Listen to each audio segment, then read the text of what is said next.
Something amazing happened back in time around 2005. I was working for a developer at the time, and there was just this amazing boom that happened. And you guys, if you were around, you saw it. It was the construction boom. And everybody was building. Everybody was building something because the need was so great. The rates were low, and everybody was trying to get in there and get a house, and it just made so much sense. So as I was working for this developer, it was just amazing to watch, you know, the people that would call in, and there was just not enough time to get to everybody. And I watched everybody come out of the woodwork during that time. Everybody became a builder. You'd show up to, to different places, and you'd see all these different signs up in these developments because everybody started building. And everybody was looking. Everybody was looking for a home. But it wasn't long, before this all kind of changed. And if you guys have been around and you've been around Lynchburg, you've probably seen some of that. There's been so many builders that have gone out of business around here. So many jobs that have been lost. So many homes that have been left abandoned. Things that were started and just kind of left empty. Foundations in place. Some even had framing built. I don't know if you guys go by Blue Ridge a lot, but there's this one house right there as you go past that development for Blue Ridge, and it's just really never been finished. You got windows missing and pieces of the roof missing. The siding never went up, and you're just wondering, what happened. I worked for a builder. Actually worked for him for about 6 years during this time.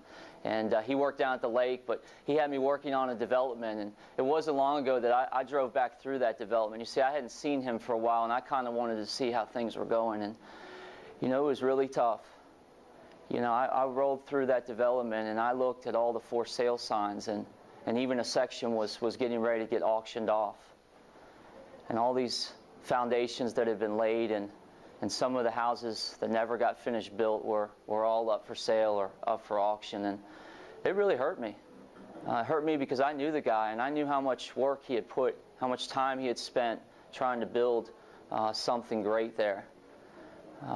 As I looked at that, I got to thinking before I came out here this morning, and I started thinking about, the building projects that you and I are a part of, the building that's going on around here. And it started to really make me think about, all those guys that, started building that are no longer around here building with us anymore.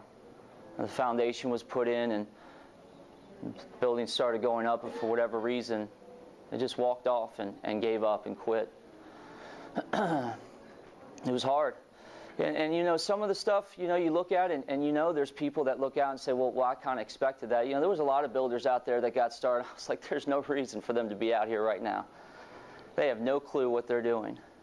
And sure enough, it wasn't long before they went out of business, and we said, well, there, I told you so. And I started thinking about that and how people must look at us. We get started down this journey, building something with God, and then we just give up and quit. Well, I kind of expected that from him. But guys, I wanted to talk to you about this because we are all in the middle of a project right now. We are all have a building going on right now. If you're here this morning, you're building a relationship with God. You may be in the planning stages. You may not have started building. You might be just checking things out. Maybe you're here for the first time. Somebody invited you. And you're just checking things out, and you're beginning to kind of count the cost, estimating what this is going to look like. What's it going to cost me? What is it that I'm even building? Some of you guys have started building, but there's cracks in the foundation. And you started building, and then as soon as something came your way, a big storm came in, the house started shaking, and because there was no foundation, everything just came crumbling down. And some of you guys have built that foundation, and the foundation is good. And the footers are in, everything's square, slab's been poured, you're ready to start building. But you have no idea how to build it, and you have no idea what you're building. You don't have the set of tools or even a drawing to know what you're going to build. And then some of you guys have been trying to build this thing on your own. You're out there hammering away, and you're not calling anybody for help. You're just out there doing it all on your own. And sure enough, it isn't long until you get tired, you get burnt out, You run out of resources. And you just say, you know what, the heck with this. I'm going to give up and I'm just going to leave. And some of you guys have been great builders. And you guys have been building for years. You've even helped other people build some buildings. But you know, now you're just kind of getting to that place where you're saying, you know what, I think I've done enough. I think I've done a good job. But see, the owner wants to do more. He wants to renovate. He wants to expand. You're saying, you know what, I got other things more important right now. I want to travel. I want to go do things that interest me. I got things that I want to get done before I leave. So I just got to put that on hold right now. And guys, we're all somewhere on the building process. So as I was looking at this, I wanted to understand what is it that we're building? What is God building? What are the costs to build it? What is it supposed to look like? And how do we finish that building?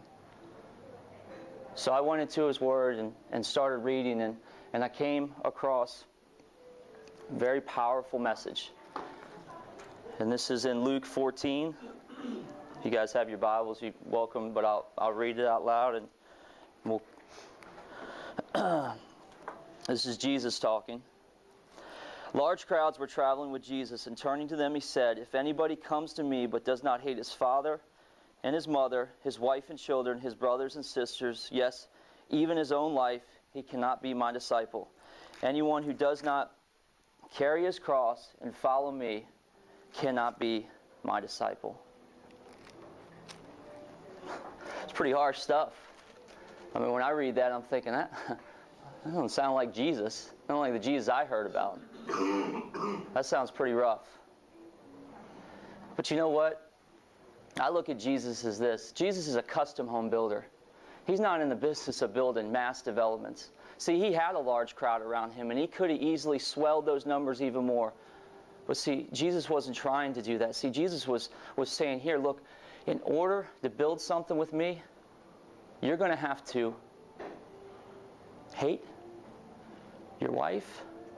You're going to have to hate your children. You're going to have to hate your job. You're going to have to hate everything. See, because what I want is I want to come first before all those things. See, it was just a contrast.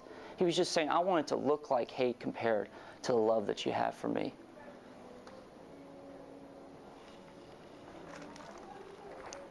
So Jesus is there, and they're all standing around, and they're ready to build. And I could just picture, you know, some of the projects that I've been to, and everybody's there to bid on the project. And Jesus is looking and saying, you know what? I don't think you guys really know what this thing's going to cost you. See, he was skeptical here. He wanted to make sure he got the message out. He wanted people to know, look, if you're going to build a life, if you're going to follow me, if you're going to be my disciple, you got to know a few things before you get started. He goes on to say, suppose one of you wants to build a tower. Will he not first sit down and estimate the cost to see if he has enough money to complete it? For if he lays the foundation and is not able to finish, everyone who sees it will ridicule him, saying, this fellow began to build, but was not able to finish. Guys, if you're going to go build something, you got to know what it's going to cost you before you get started. And Jesus is saying, look, before you start this, I want to make sure we lay the right foundation. I want to make sure that this thing is put on the right foundation. And see, for a lot of us guys, that foundation is not Him fixing our life. Too many of us are buying into this promise that if I make a commitment to Jesus, my marriage will be fixed. Jesus never promised that. If I commit to following Jesus, then I'll get out of debt. It's not what He's saying. If I commit to Jesus, I will get to keep all of these friends of mine. Might not. It's not promising that. He's not promising that you won't be lonely. He says, look, you're going to have to pick up your cross and you're going to have to carry it. Some of you guys, by following Him, you might have to die for Him. You might have to get a cross and be nailed on it.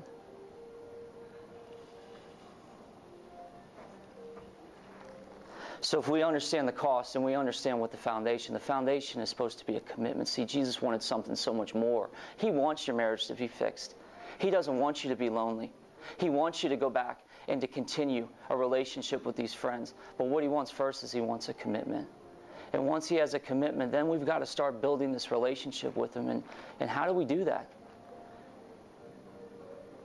Well, here's some tools that I've found, some tools that I've seen really effective for building a good relationship with God.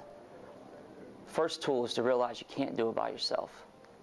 So many of us are out there just hammering away, trying to build something, and there's people there to help, and we just try to do it all on our own. And how do we know what to build? Where's the blueprints? What's it even supposed to look like? Well, here's your blueprint. It's right here. And God has given us everything we need, all the knowledge we need to build this building, to build this tower.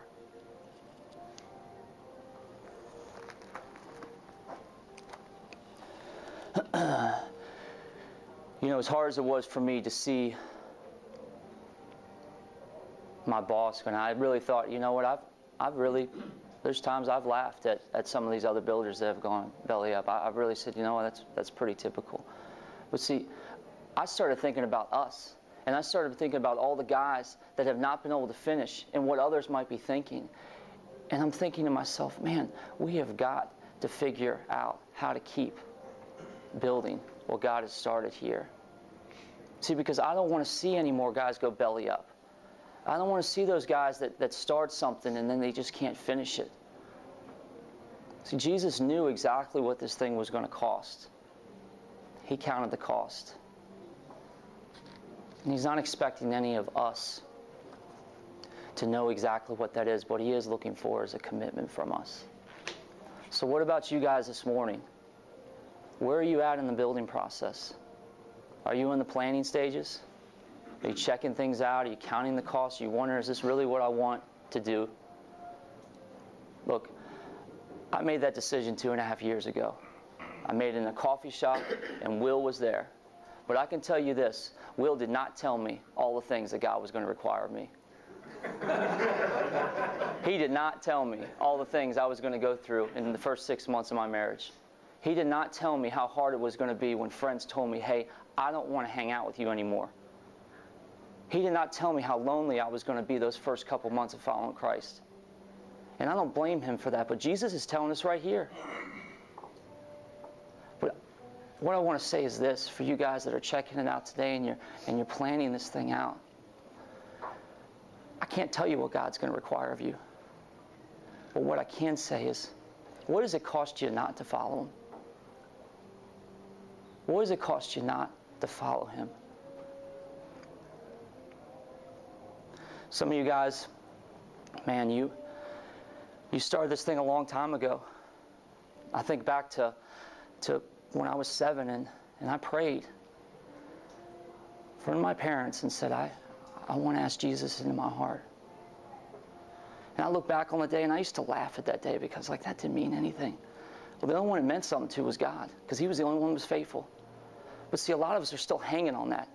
A lot of us are still hanging on that foundation that really wasn't the right foundation. We were looking for something from God.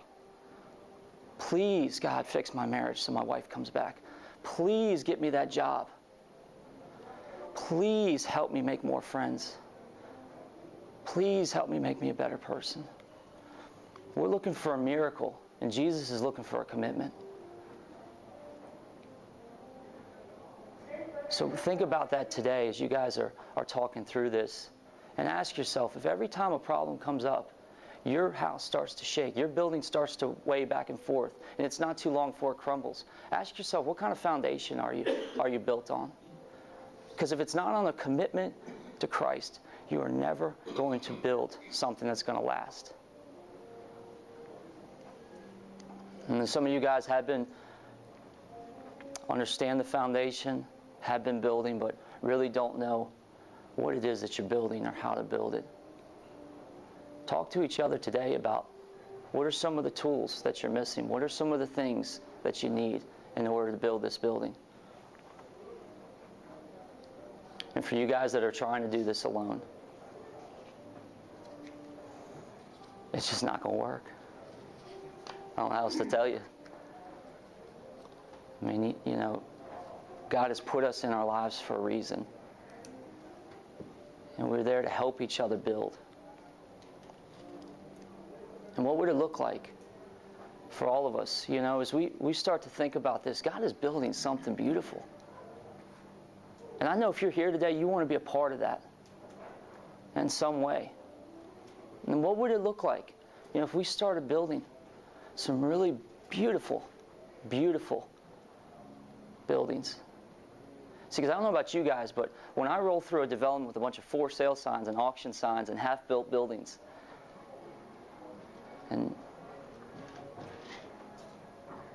I don't look at it as a place I want to go build in. It's not a place I want to get started in. And people are looking at us and they're saying, you know what, I want to be a part of something beautiful. I want to be a part of something special. I want to see this thing in my own life.